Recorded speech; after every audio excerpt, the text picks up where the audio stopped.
مساء الخير، وخلينا يعني لا ننهي 2022 بدون فيديو، يعني لازم بدون حلقه اللي هي ايه اللوكشات اللي احنا بس لا بنعملها. تبقى طويله المره دي تقريبا، ما هي هنقعد عليها 3 شهور، عندنا بوسترات كتير وموضوعات كتير برضه. ولسه في حلقه تانية غالبا احتمال مش هنحرق بقى محتوى ايه بقى، ما الناس هتعرف ده هينزلوا بعدها بيومين، او لو ما عملناهاش صح. ما فيش حلقات. دي نصيحه لاي صانع محتوى، ما توعدش الناس بحاجه. ما فيش حلقات جايه. يعني دي الحلقه دي بس، ايه هنتكلم ايه بقى؟ عن موضوعات كتير وبوسترات، بس خلينا نبتديها ببوسترات عشان دي هويه القناه. انا هرست هويه القناه، شكل كبد البط كده هرستها هرس، بس يعني ان شاء الله كله هيتعوض، كله هيتصلح، كله هيرجع زي الاول يا رب. السنه الجديده هعوضكم في السنه الجديده ان شاء الله. مش عارف اعمل ايه، ودي وعود برضو كاذبه، مفيش حاجه وما وعدش، ما قالش حاجه، مفيش فيديوهات تاني. القناه اتقفلت خلاص. قوم بقى زهقتني. انت تعرف ان انا الملاحظات اللي على البوسترات كاتبها في تلك المفكره الرائعه ذات الورق، زي بص الورق منقط وجوده سطر وسطر. ده بص من جوده الورق تتمنى تتكفن بيه. وبعدين قطع عن الكتابه بقى ياما. انت الخدامه MCQ بقى. الخدامه شغاله معاك، الله ينور. بس يعني هذه المفكره المقدمه من ويش جاليري. بس انا لازم نعمل اعلان، ما ده سبونسر، لازم نعمل اعلان. انت مكسل طبعا نقوم نصور على كروما. مقدمه من ايه؟ من ويش جاليري. دبليو اهي. انت كده انت كده ويجز دبليو. بوظت الاعلان. كنت اعاني من انخفاض معدلاتي الدراسيه بشكل ملحوظ في الاعوام المنصرمه، ولكن بعد ان اقتنيت تلك المفكره الرائعه من ويش جاليري لا زالت معدلاتي الدراسيه في انخفاض، ولكن على الاقل لدي تلك المفكره، فلتبارك لي يا ديزل. شكلها احلى فعلا على المكتب، حتى لو انت سايط وفاشل ومش حلل الشتات اللي حواليك. أيوة. هتلاقي دي برضه برضه عامله ماتشنج مع اللوجو بتاعي اهو، نفس اللوجو. نقول السلوجان ويش جاليري. مش تقول لي اللوجو انا احبه، ده ماكدونالدز ماشي جعانين شويه. بس ويش جاليري في اللينك في الديسكربشن، روح قول لهم ان انت جاي من الافيش، هيضربوا السعر في 3 اضعاف ان شاء الله يعني. بس الحاجه تستحق والله. التقفيل برضه بص الغلاف وحاجات الورق عظيمه جدا. هنبدا بفيلم عشوائي دنجنز اند دراجونز. بس اقول لك انا جبته ليه؟ عشان انا بحضر حلقه في قناه الجيمنج عن تاثير دنجنز اند دراجونز في عالم الالعاب، عملت سب جانرا. انا مش عارف الفيلم واكيد مش هتفرج عليه، بس عارف اللعبه 3/4 المصارعين بيلعبوها يعني. هو يعني هو كله مش ظريف، هو في كل الموبقات اوفرول ظريف، انما طبعا الغلطات زي ما هو قال موبقات مش غلطات بس. يعني انت عندك مثلا الغلطه الاوضح التكوين اللي تحت، هو صوره وفيها تنين حلو، ايه لازمه الفليرز ولو هي او السباركس اللي هي الشراره اللي تحت ولو ليها لازمه هي طالعه منين؟ فده ايه حته مصراوي قوي. أيوة اي اوفرلي عندنا بيتحط تحت وخلاص. ايوه انت لو عايز تعمل شراره بتبعدها عشان ما حدش يفكر يقول المصدر ورا الكاميرا، انما ده صغير جدا. النسب ودي مباني رايحه نسب كارثيه. يعني هقول ان هو ايه تكوين خيالي وعامل زي ايه قطري بس ملخبط، والممثلين كبار يعني ممكن يصغروا شويه، والجزء اللي بحس يبقى ليهم متنفس. والخلفيه اللي ورا السما دي وحشه قوي، كان ممكن ينقي حاجه احسن يعني سما ديناميكيه اكتر وتاخد لون برضو اكتر، انما زرقاء فاقعه قوي كده. حاجه جت على بالي ان انا شفت تعليقات بعض الاجانب على ده. طبعا مش معنى كده ان الاجانب فاهمين واحنا مش فاهمين يعني، انما في حاله استنفار جماعي كده من الاجانب من تكوين الفلوتنج هيدز ده، اللي هو الروس الطايره. مع انه اساسي في البوسترات الامريكاني والاوروبيه عموما، انما كله عايز ينتهي من ايام دروس تروزان الى الان. كله عايز ينتهي. انا شايف ان هو معدي يعني. انا شايف لو عملنا حاجه شبه دي ده بص بدايات كده ان احنا نعمل بوسترات حلوه، انما ده الحاجه اللي هي بتلفظ بره احنا لسه بنعيد اختراعها. ده بوستر 5 من 10 حلو قوي عليه يعني. مسح عشوائي، نسب وحشه، ماتشنج مش قد كده، ريم لايت فيك، عادي. بوستر له ما له عليه ما عليه. بوستر مبارك ان شاء الله يعني. شلبي نزل ده. معرفش هو الكواليتي سيئه، يمكن النسخه اللي عندنا كده. ما هي مش تخيل بقى ان مش موجود نسخه تانية يعني. انت بتخش صفحه اللي عامل الشغل تلاقي برضو النسخه ضعيفه، مش عارف نجيب بوسترات نظيفه منين. مش قادر. هم يعني خايفين اول حد ياخدوا يطبعوا يسرقوا، ده عمل فني انت فاهم. طبعا لازم نحط نسخ قليله الجوده. بعد كده حط ووتر مارك يا جماعه. هي الصوره انا بحب اللو لايت واللو انجل، معلش ده تفضيل شخصي ماشي. انما في ما عدا ذلك يعني عايز ايه يعني؟ عايز هو الستوك بتاع السبوت لايتات اللي بيستخدم في كل حاجه من نفس الجهه ده. اكونت شاتر ستوك انا عارف ان هو غالي ب 4000 جنيه الايام دي، بس غب منه ستوكات. طالما احنا بوستراتنا بقت مصور يجي يغير الخلفيه ويحط ستوك خلاص، يبقى اشتري ستوكات نظيفه. اللي انا شايفه ده اي هبل في الجبل، لمبتين منورين على ارضيه تحت. البوستر ده بقى المفروض بيشوق لايه ما اعرفش، بس يمكن برضه اقول لك ايه العروسه اللي على كتفه ليه وايه شلبي وتقعد تسال مين شلبي، هو شلبي ده ولا شلبي العروسه؟ احنا عاملين نجيب درجات من الهوا عشان ندي يعني. خلاص طالما ده خد درجه تانية. إيه؟ ان المصور حط اضاءه يمين وشمال وسماعت في الخلفيه، يعني كان عامل حسابه من الاول ان انا احط سبوت لايت عشان الاضاءه تبقى منطقيه. طب ما بالمره ننقي ستوكات نظيفه بدل الاستوكات اللي هي بتستخدم كل شويه دي. ما يمكن بقى ظبط كده في ايه ده؟ في الكي ارت. ما بحبش، وده هيتكرر معانا كتير لما تبقى انت المصور او المصمم مش فاهم هو بيعمل ايه. انا عايز اجيب صوره جماهير، مش هدخل على شاتر ستوك اكتب كراود او فانز واجيب صوره جماهير، لان واضح جدا ان دي جماهير غفيره لحفله موسيقيه. لازم حاجه زي دي تبقى من الفيلم نفسه، يا اما يا اما تدور، ما هو ما بقول لك شاتر ستوك ولا انفات ولا المواقع دي، دور على خلفيات ليه، انما ده حفله موسيقيه. ده يعني بيفكرني بوستر النبطشي، جماهير وخلاص. دي فعلا صح دول جماهير سيرك. الجماهير اللي هي واقفه دي جماهير سيرك. تخش في الفيلم بتبص هتلاقي ان هو حته صغيره كده، فانا لازم احس بده، انما يعني غير موفقه على الاطلاق الصوره اللي تحت. تعرف دي حصلت لي مره، كان طالبين بوستر العرض في المانيا، فانا قمت عامل بقى ايه استاد مليان ناس وبتاع. الراجل قال لي يا ابني انت بتتريق علينا ولا ايه؟ ما عندناش الاعداد دي كلها. انا مش ضد استخدام حاجه زي دي فاهم. بس انت عندك واحد بيعمل عرض في سكيل قليل، ايه نفكر واحنا بنبحث عن الاستوكات. خش لي بقى على التنفيذ، مفيش مشاكل جاليه في النسب والاحجام قوي يعني. النسب لا باس بيها. الاضاءه ماشي، الاضاءه كلها جايه في اتجاه واحد. بس انا بسال سؤال، يعني احنا ربنا كرمنا وعملنا ريم لايت واحنا بنعمل الفوتو سيشن عشان نيجي حركه هبله ان احنا نلونه بلون الاضاءه اللي عندنا. بيومي فؤاد فين من حاجه زي دي؟ هو الريم لايت يعني ايه مزنهر على وش ابيض كده. تاني اللي هو نفادي على الناحيه التانيه نفس الريم لايت بس متلون اصفر. يعني نوحد الحته دي، نوحدها، لان هي يبقى في كونسيستنسي في الحاجه. البتاع اللي وراهم دي انا ما اعرفش اسمها الماركي ايه. باين كالوس ماركي ايا كان. وخلينا نقول الماركي ده انا شفته في الفيلم او في التريلر، يعني ما دخلش الفيلم. طب انت عندك عنصر ما نزلش يا ابني الفيلم، مكتوب 4 يناير. طيب يبقى انا شفته في التريلر. انت عندك عنصر من الفيلم مستخدمه كخلفيه. طب انت مداري عليه ليه؟ انت مغمقه ليه؟ ده عنصر مليان الوان، والانيل ان هو مليان اضاءات، بتيجي تعمل ليفلز على الاضاءات فاللمض مطفيه، اللمض تحسها منوره بس مطفيه فيه اكنها مطربه. حركه مش فاهمها. ويعني يعني انت لو شلت الليفلز وخليته ظاهر كده وواضح يلنك مع الذهب اللي تحت، كنت يعني ده هيخليك تستغنى عن الضوء الالهي اللي نازل من فوق ده وانت بتتعامل ان هو مصدر اضاءه. طب ليه؟ صح. والخلفيه اللي ورا على سما، الماركي ده على سما، وفين المسرح وفين ستاير وفين حاجات. ما قدرتش امنع نفسي ان انا ابص على بوسترات ذا جريتست شومان واقول هو احنا ليه ما عملناش حاجه زي ده؟ ليه؟ مش فاهم. انا بسال سؤال. ما عندنا البوتنشال مسرح، تاخد من روح المسرح، ما تعمل مش اي هبد، مش اي سبوت لايتات وخلاص، مش اي جماهير وخلاص، في سنه فكر على الاقل. ده مع ان ده مش عاجبني بالمناسبه، احس ان ده ملخبط قوي. انما التاني تكوين محترم، خطوط واضحه، ده اي كلام في اي حته برضو. بس يعني ليه مش زي ده؟ ليه دايما بنروح عند 4 ممثلين ادي ال4 واقفين جنب بعض والكتابه تحت والدباجه؟ اقول لك حاجه جمله بس ما تعرضنيش فيها، عشان ما فيش مصمم، في مصور بس. والله ده رايك. انا نويت في السنه الجديده ابقى يعني بتاع بوليتيكال كوركتنس وراعي كلامي وبتاع، انت عارف، عشان الزملاء ما يزعلوش وكده. الزملاء طيب السولوهات فيها الآفة الصراحة مش عندنا. يعني احنا لأول مرة بنشترك، يعني مش احنا الغلطانين بس، العالم كله بيغلط معانا، ان السولوهات بقت عبارة عن صورة وعليها خلفية متبلورة بس. على الأقل ده يحسب له ان هو عامل بقى البوكة، مخلي الإضاءة عاملة زي البوكة اهي شغالة، والريم لايت في اتجاه اللمض. الحمد لله. يعني وبص مش خلفية ثابتة وراهم، هي بتتغير برضو يعني ده حاجة الى حد ما بتتغير. يعني ده انا عاجبني جدا. اهو بوستر سولو حلو، مش زي مثلا واكاندا ولا ده احسن بتاع واكاندا فور ايفر، واحسن بتاع بلاك ادم. سولو مش على خلفية سودا. الصورة شارب، الإضاءة اللي فيها حلوة، الريم لايت حلو. ما احنا في التصوير لا غبار علينا الصراحة. احنا عندنا مصورين فوق النمرة واحد، انما ما يصمموش. لان كل شغلهم شبه بعض. يعني البوستر ده معانا. يعني البوستر ده انا لو شلت من عليه كلمة شلبي وحطيت لوجو وي هيبقى كامبين اوبنهايمر.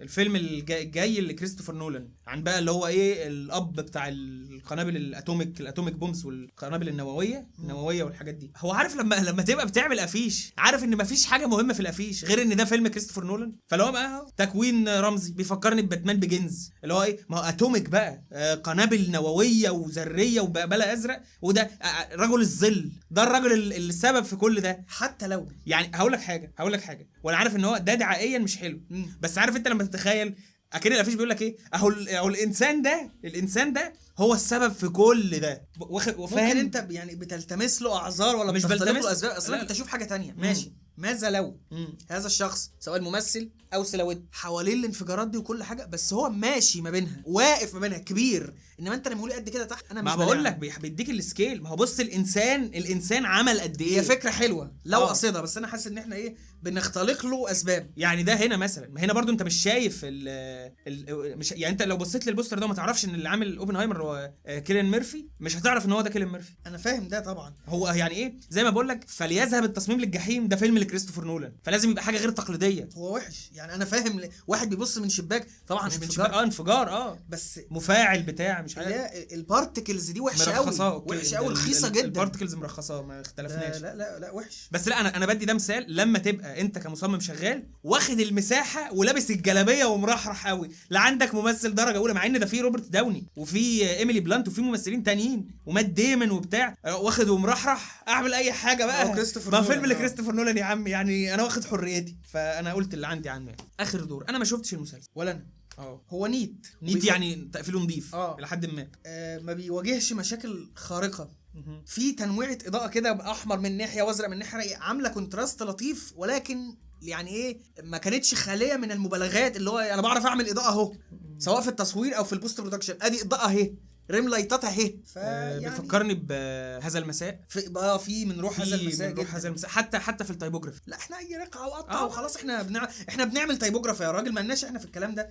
يعني بص، يعني انا عاجبني ان هم والله بيحاولوا يقولوا حاجه في الخلفيه. يعني مكتوب فوق اتيليه كايرو في هي شايفها مش عارف مكتبه المعداوي، والناحيه الثانيه فندق. اهو يحسب ان هو انت واخد استوكات بس بتديها شخصيه، وده اللي انا بقوله. ما تسحبش صوره في الخلفيه، اعمل حاجه. ممكن ما يبقاش ستوك بالمناسبه، ممكن يبقى متصور مثلا ده الست بتاع المسلسل، ده يبقى جميل احلى واحلى، يبقى احلى واحلى. برضو المشاكل المعتاده بتاعتنا ايه، اديني هم انبياء، ايه السبوت المنور اللي وراهم، في هيز وراهم ابيض دمه تقيل جدا وفاصلهم عن الخلفيه. اما تبقى عايز تبين هم لابسين غامق او هم غامقين، عايز تبين الخلفيه، في طرق يعني اذكى من كده بكتير. ايوه الانعكاس بتاعهم على الشارع معدي. لا مش ساعات معدي، اصل هم مش واقفين، مش كلهم واقفين على ميه، ده في النهايه اسفلت، فهو الانعكاس بتاعهم مكمل قوي ليه كده. ما هو المصيبه لا يكون هو خد الجروب بتاع الممثلين مكرره كله تحت. ايوه طب حته بلند اف يا صاحبي، حته بلند اف تاخد من ملمس التكستشر، انما مش بنقلل الاوباسيتي كده وخلاص. الممثله اللي جنب دينا الشربيني دي مش المفروض يبقى ليها انعكاس، هي الارض اصلا خالص يعني اساسا. النسب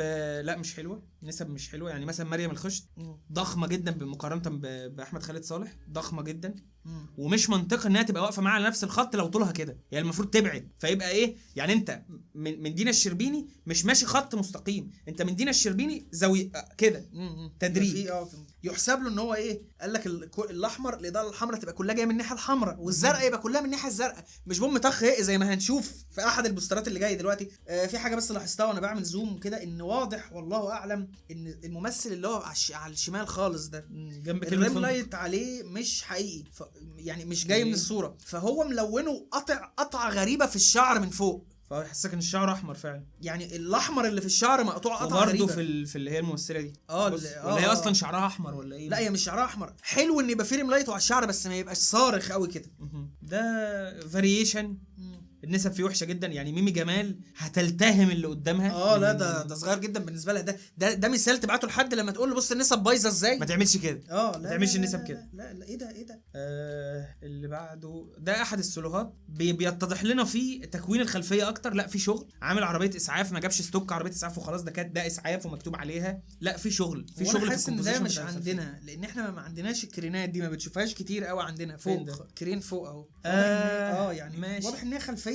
هو مكتوب ايه، دوبلن ماركت باين، يعني لو ركزنا فيها هنجد ان هي ستوك، بس يحسب له برضه ان هو ايه، وعامل الكابلات عامله بعد برضه، واخد بالك الكابلات اللي فوق دي يعني عامله شغل. الظل لا باس بيه، الدمج لا باس بيه، حلو ما فيهوش مشاكل صارخه. عندي بس مشكله ان الجثه اللي قدامها معموله اوت اوف فوكس. ليه مفيش حاجه في المشهد كلها اوت اوف، ده الخلفيه نفسها مش اوت اوف فوكس، ليه الجثه تبقى اوت اوف فوكس؟ بس والله يعني انا شايف ان دي خطوه ايجابيه، بقى في كومبوزيشن في الخلفيه، بقى بنعمل ريم لايت حلو.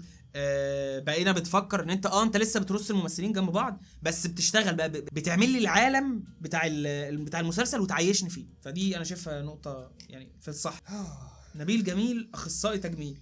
اتمنى الفيلم ده يعني يجيب، لان محمد هنيدي انا شفت الفيلم اللي اسمه عنتر ابن شداد ده، ويعني لولا باسم سمره كنت موتت نفسي من اول الفيلم. يعني لولا كده بيكلموا يا وسخ يا ابني كانت حلوه جدا. بس هو فيلم رديء تحسه حلقه في مسلسليكو بس طويله. انا ما كملتوش. طيب البوسترات الكوميديه المصريه عارف بتفكرني بمين؟ بالاستاذ ممتاز. لقوا الناس في الطياره عامله كده خش على البوستر الكوميدي المصري، ناس مزبهله يمين وشمال. ليه؟ مش مشكله، المهم ان هم عاملين كده. فدي قاعده البوسترات الكوميديه المصريه. نتكلم بقى ونفصل التكوين الهرائي ده، طبعا شغل المصورين برضو، ما علينا. انا برضو انا يعني بص، لو عملت لك كروب بص كده حمله اتصالات الجديده اهي، فعلا حمله ويك جديده يا جماعه. المصور محترم ومحترف ولا غبار عليه، بس الدماغ اعلان شلبي، شبه ده شبه الاختيار، الحاجات اللي فاتت كلها اعلانات وي. لازم او مجلات، اغلفه مجلات، فيعني كلها بيلبوردز. نتكلم. انت عندك واضح ان في ست بيعمل لها عمليه تجميل، ماشي، ومحمد هنيدي بيستعد ان هو يدخل الحقنه في الانبول، ماشي. رحمه احمد بتأيد ايه تحت، تعمل لايك، ونور هي جايه تحب تسون على محمد هنيدي وهو بيعمل العمليه. ما تحطها في بوز عادي. خش على مدلين طبر ومحمد الصاوي خائفه من شيء ما لازم فيلم كوميدي لازم خضه. ما انا قلت لك استاذ. خش على الناحيه الثانيه هتلاقي الفنان احمد فؤاد سليم والممثل اللي وراه اللي انا مش عارف اسمه بس عارفه شخصيه قعود في يوميات ونيس، طبعا يعني هو مأدي ربنا يكرمه الايام دي. موضوع عائلي عامل شغل عادي. انت بتقول له انت بتعمل عمليه تجميل، ما هو اخصائي تجميل. ايه التكوين ده؟ نتكلم بقى على الاوبجكتات اللي تحت اللي هي السرنجات والشاش وكده، طبعا ايه من انفاتو اوبجكتات 3 دي من غير ما ندمج ومن غير ما نعمل ظل.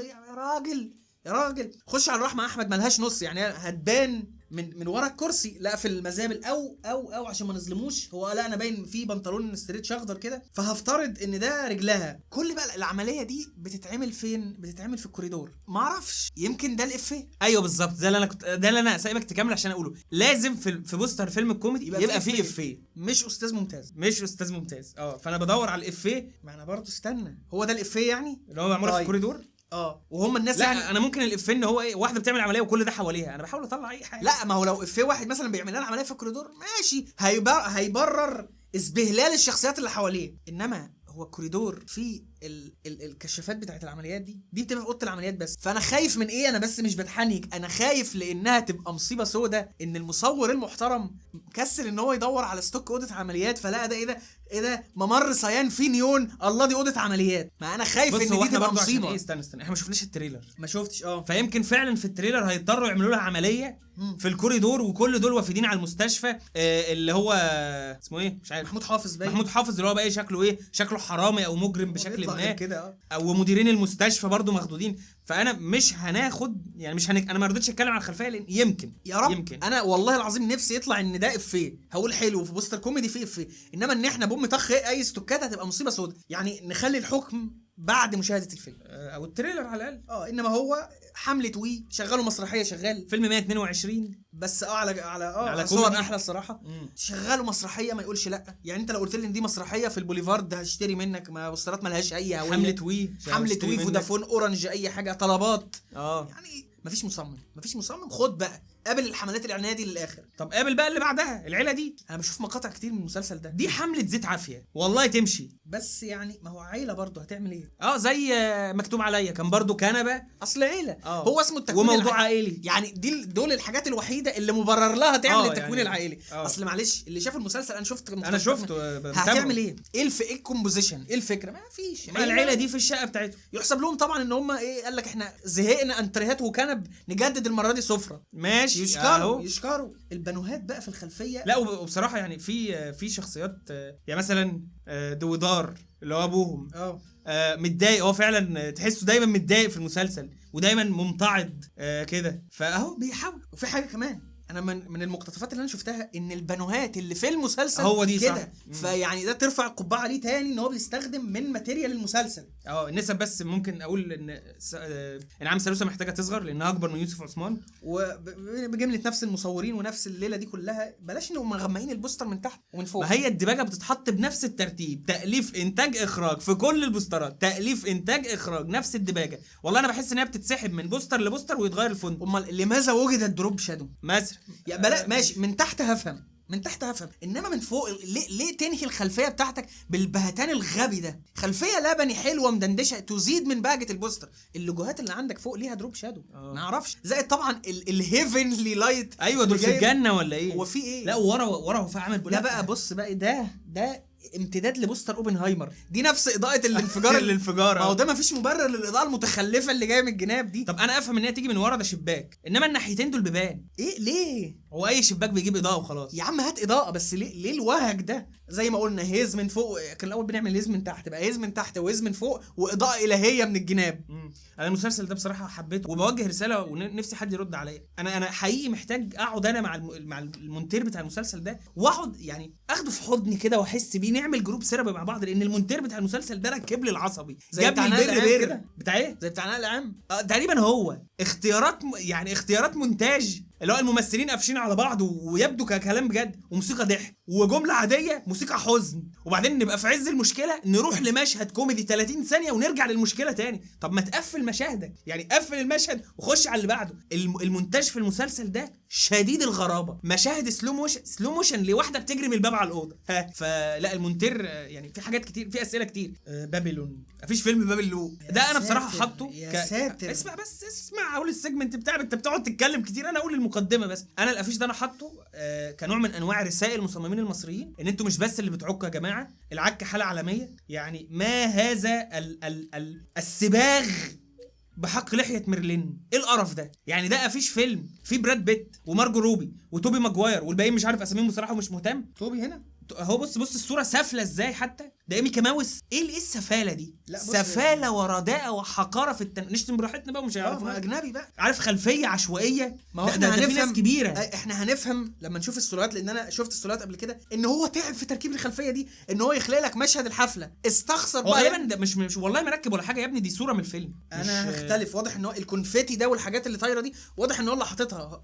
وانا شايف يعني ليا برضو معلش ليا نظرتي ان الخلفيه دي بذل فيها مجهود، تجميعة ستيلز من الفيلم حلوه، كسل بقى يعمل زيها او كسل يعمل تكوين لايق بيها، فخد كده ابلاي ايمج، خدها هي دي الخلفيه وهكون عليها، فطلع بارضى نتيجه ممكنه. ايوه، ايه النسب، ايه التكوين؟ لا تكوين متزن، لا تنفيذ حلو، لا نسب حلوه، مسح عشوائي، صور اصغر من صور، والسودات بتشكك في عينك كده. ايه الحقاره دي؟ هو ليه حاطط في بطشه سودا في النص واخده ودن توبي ماجواير؟ مصيبه لا يطلع مش توبي ماجواير، يكون مثلا من ريتاتش المسلسل ده الممثل ده ايا كان بان لنا انه توبي ماجواير. انا حتى ملامحه مش واضحه، انا ما اعرفش ومضلم عليه. ومين اللي بينفخ في الترومبيطه ده؟ ويل سميث باين ولا ايه؟ لا ما اعرفش والله. ما انا ما اعرفش برضو، انا مش مهتم بصراحه، بعيدا عن الممثلين عشان ما حدش يقول انتوا بتغلطوا في الفيلم ومش عارفين مين ابو الفيلم. يا اخي انتوا هتصدعونا ليه؟ كميه البدل السوداء مع ان الخلفيه اللي سودات فيها محمره فصلهم جدا. استنى كلمني بقى على التنفيذ والتكوين والاضاءه،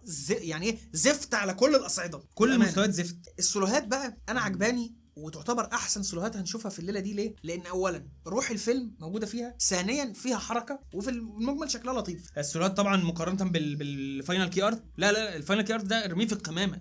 يعني انا لو ده مطبوع على السينما وانا عارف براد بيت هخش عشان انما الكي ارت من احقر البوسترات الاجنبيه اللي شفناها يمكن من لا ما تديش الحكم ده لسه عامل لك مفاجاه، اصبر. فانا يعني بكل اريحيه هدي الصفر مش هيبقى اهانه كفايه للبوستر ده، انا اديله لا مؤاخذه 1 من 10. رقم 7 الغرفه 207. شفت الظبطيه اللي انا عملتها دي عاليه؟ ما خدتش بالي. سيبني والنبي اتكلم بقى، عشان انت ايه. بص والله ده مش محتاج زوم عشان اعرف الكوارث جايه منين. هي مشاكل واضحه من غير زوم فعلا. ريتاتش سيء، نسب يعني ماتت، النسب ما جاتش البوستر ده. بص مراد مكرم قد ايه، ولا اسمه منير مكرم؟ منير مش الاستاذ خواجه مايكل. يا مايكل بابي رجع من لندن. وعم مينا. وبسأل سؤال بالله عليكم يا جماعه، يعني ده بوستر مسلسل رعب، العفريته بتعمل معانا ايه في الافيش؟ هرجع اقول لك ماركتنج وايز هي لازم تظهر يا عم. طب ادمجها في التصميم، حطها وراهم، استغل الاوضه، استغل باب الاوضه. لكن التنفيذ وحش جدا ومليط فوق النجف، السريات اللي في الكوريدور ده اي تلييط، في تكستشر غبي كده محطوط فوقيهم، كلر ماتشنج زفت، ريتاتش زفتين. يعني انا ما شفتش رداء كده. شوف فيلم خانتيولا والله بوستراته كانت احلى من ده، مع ان خانتيولا فيلم يعني ما تبصش فيه اصلا. انا بقول ماذا لو بس هو كان دي هتحرق فكره ان ريهام عبد الغفور هي الاوضه، ان انا هجيب 2 كده، محمد فراج واسمها ناردين ايا كان اللي ساره كده، والخواجه مايكل وعم مينا الناحيه الثانيه، ممكن يوسف عثمان يقف معاهم، ويبقوا ال4 ولا ال5 قريبين من باب الاوضه، وتبقى هي قاعده على الكرسي جوه الاوضه. ماشي استغل باب الاوضه في حاجه. انما ده عارف جراند اوتيل، عارف وبعدين محمد فراج ضارب الفيست وحاطط ايده ورا ظهره، عارف اللي هو ايه، مرحبا بكم في اوتيل لونا. غير طبعا نسب النسب انا مش قادر اتخطاها. انا متاكد ان صوره مراد مكرم ولا منير مكرم دي بص هنا مخضره كده، البلاكس بتاعتها اخضر. دي اصلا انا شاكك بقى ان هي صوره مش من السيشن بتاع المسلسل ده اصلا، هي صوره عنده اصلا او تصوروا بالموبايل. لا مش لأن لا لان التقعر اللي في صورته انا حاسه دي عدسه موبايل. والنبي شعر عم مينا اللي بيض من الاضاءه، هي فين لا مؤاخذه الاضاءه دي بقى؟ صح، هي ليه فعلا دم كده. وبعدين الاضاءه الصفراء اللي جايه عليهم جايه منين بقى؟ مش فاهمين. من النجف الدم اللي تقريبا مش باين، اللي هو اساسا مش باين. الافيش شديد شديد شديد الرداءه اللي انت بعتهولي ولا نسيت احطه هنا؟ هحطه للناس. ده واحد ما شافش المسلسل. ما ده صوره مصغره وواضح ايوه فعلا قبل المسلسل. صوره مصغره ثامبنيل ما شافش المسلسل. لا نلتمس له ده. انا زعلان وانا بشوفه قدامي. احنا هنتكلم عن المسلسل، دي فرصه مهدره يعني. على الاقل كنت عايز حاجه زي ما وراء الطبيعه يعني. واقفين وفي مشهد محترم وفي افكار. يعني المسلسل مش خالي من الافكار يعني. قبل الخلاصه يعني واحد من اسوأ البوسترات اللي شفناها وبيعاني من مشاكل فجه يعني، وفرصه مهدره يا عم. هي ما اكتر الفرص المهدره عندنا، هي جت على كل فرصه مهدره والله بص انت خليني عارف بعد كده مسلسل كبير، فيلم كبير، بوسترات في الارض. طب ما نعمل فيلم واقع. يعني مثلا خانتي ولا بوستراته حلو، اللي هو لازم الفيلم يقع عشان البوسترات تبقى حلوه. ده فعلا والله علاقه تستحق الدراسه. لن نترك الغرفه 207 بالساهل. ما اختارتك الغرفه. انا بتوجه لك بالاعتذار اون كام ان انا اللي رشحت لك المسلسل. انت السبب في كل اللي حصل واللي هيحصل. انا هقول والنبي هقول ما تيسر ليا على المسلسل واسيبك عشان انت انت ما يعني شايل انت جاي تخرق المسلسل النهارده ومشمر جاهز المره دي. انا المسلسل كان حلو يا اخويا وعادي. بتحتاج بس في اول حلقتين ان انت تتخطى حاجتين، ان في اوضه. احنا هنحرق يا جماعه صحيح. حرق هنولع في المسلسل يعني انزل في الوصف هتلاقي كده الفقره اللي بعد غرفه 207 عشان بس هنحرق جامد. بتحتاج بس في اول المسلسل تتخطى حاجتين، ان في اوضه فيها عفاريت والناس بتموت والناس تحت عايشه عادي ويوسف عثمان بيروح بيتهم في الاخر والبت مديحه. دي اغنيه اغنيه قبيحه يعني مش مشكله. عادي. اوضه الناس بتموت فيها مش حوار يعني. وعم مينا ده انا جاي له، ده سيبولي والنبي سيبولي والنبي. انا الفنان كمال الباشا فنان فلسطيني بس هو يعني اجاد اللهجه. وانا شفته في فيلم حظر تجول بتاع الفنانه شلهام اهين. بس سيبولي ماشي. مش الاستاذ المحترم، لا شخصيه مينا سيبها لي. كان ماسك سبحه في اول حلقات اللي هو ماشي. فبتتخطى ان في اوضه والناس قشطه صباح الفل يعني. وبتتخطى اداء محمد فراج. انا تقريبا اول 3 حلقات كانوا مفهمين ان هم فويس اوفر بيصوروه بالغلط، فكان يا عيني بيتكلم يا ساره وبيقرا. لا والله في جمله قالها كده بس يا عم مينا مش عارف ايه. بيكلم يوسف عثمان قال له بيساله في اول حلقه على الموظف اللي كان قبله وقام عامل كده ولا. فاللي هو اداؤه كان مفتعل بشكل في الاول ما اقدرش اقول هو ظبطه في بقيه المسلسل ولا انا اللي اتعودت. المسلسل يعني ايه لسعك على قفاك حاجات كتير خلت اداء محمد فراج في بعض الاحيان مش هو المشكله. لا ولما طلعت ساره بقى كده لا قولي لي يا ساره اللي هو يا عم هنا بس بصراحه عذرت في اخر المسلسل. وماشيين في الحلقات جرايم. بص يعني عمل رعب فضايحه مش كتير، مش كرنج يعني. فضايح الCGI مش كتيره موجوده بس مش كتيره. الرعب نفسه مش اهبل، جاي من اثاره، جاي من حاجه بتاع. دايما محتوى الحلقات سري يعني. انا شفت حلقتين كان ممكن احلف لك 100 يمين ان انا شفت 10 حلقات لان الحلقه ملحمه. دي هتبقى مشكله بعد. دي هتبقى مشكله. الحلقه فيها محتوى كتير. انت تشوف حلقتين اكنك شفت حاجات كتير. والله انا كنت ناسي انه 10 حلقات اصلا. كمان نسيت. استنى بقى فوق. خش لنا بقى تعالى الكاميرا معاك. انا قاعد اهو. انا الماني من الناس اللي من ده بجد. لا انا الماني. الناس اللي قرت الروايه. انا مش قصدي اتكلم عن الروايه، انا ما قريتهاش. والمصيبه ان هي لو كده، لو المشاكل اللي انا بقولها دي في الروايه اصلا. لا قريت واحد بيقول انا لا هي في الروايه منطقيه اكتر. انا هقراها يعني. انا حاليا بجهز مكتبتي في المكتب بتاعي في بيتي بقى، وبشتري من ايريد كتير وهي ظاهره قدامي، فانا هشتريها وهقراها والله. بس انا بتكلم من غير ما اقرا الروايه. المسلسل ده بيخلص في الحلقه الثانيه. اي حاجه بعد كده غباء يعني ايه منقطع النظير. دخلنا اكتشفنا ان في اوضه فيها عفريت وكله عرف ان الاوضه دي فيها عفريت. انت قاعد ليه؟ محمد فراج قاعد ليه؟ طب الخواجه مايكل عرفنا هو قاعد ليه؟ محمد فراج قاعد ليه؟ يوسف عثمان قاعد ليه؟ البت مديحه قاعده ليه؟ المطبخ قاعد ليه؟ ما تحاولش اللي هو الفنانه سلوى عثمان. لا ومعاها العمال اللي في المطبخ والسفرجيه والشنطجيه وكل الناس دي. انتوا قاعدين ليه؟ عم مينا بقاله 23 سنه. انت حبيت الموضوع قوي يا عم مينا. ما انت عارف يا عم مينا ما تصحى ليه؟ ما انت عارف اللي فيها. انتوا قاعدين ليه؟ لا نكمل. ونعيش في الاحداث لحد انا هنط الحته دي وارجع تاني لحد ما ظهرت شخصيه سارة الموضوع بقى اغبى بزياده. ده احنا هنقعد ونحب في بعض تحت ونقفش ونغير. على بعض. المشهد الحلقه الرابعه اللي محمد فراج قاعد فيه كده وساره دي قاعده كده، سارة انا كان نفسي حد ياخد شكلي كده ويركبني ويبعتها لي على تويتر. انا قاعد عامل كده وهم قاعدين بيتحاوروا. في المشهد ده اقسم بالله العظيم وانا قاعد على الكرسي كده قمت وقفت على الكرسي وقعدت اشد في وشي واللي حاضر عليا. انت الموظف لا اللي فات غزني واللي حاضر عليا الفنان شعبان حسين في مسرحيه سكه السلامه. لا انتوا حمير، انتوا بهايم، انتوا مواشي. ايوه اريسيه المشهد معلش. يا ساره الاوضه ومش عارف ايه وانت لازم ما تدخليش وعرفنا خلاص بقى. وفي الحلقه الرابعه جابها وقعدها في المطبخ وقاعدين بقى بنتكلم. انا قدمت لي وقدمت لك في فندق تاني ما تعرفش اعملها ازاي دي، كاتبه له توكيل ولا ايه بقى علينا. راح قدم لها وجالي الرد. جالك الرد؟ ماشي احنا لازم نمشي من هنا عشان الاوضه فيها عفريت. بص ساره سارة. اللي كنت يعني ايه هرقع بالزغاريت وهي ميته بس يا جمال الفندق ده بعيد، افرح اختي القريب. والاوضه انا عارفه الاوضه غرفه 207 بيحصل فيها حاجات بس احنا ممكن ما ندخلهاش. ما هي المصيبه ان يخرب بيت يا سارة. قال لا بص محمد فراج ده بيجاريها، ده انتوا الاثنين عايزين تتلطشوا انتوا اغبياء. لا معلش يعني وبعيد وحسن ده بيبرر.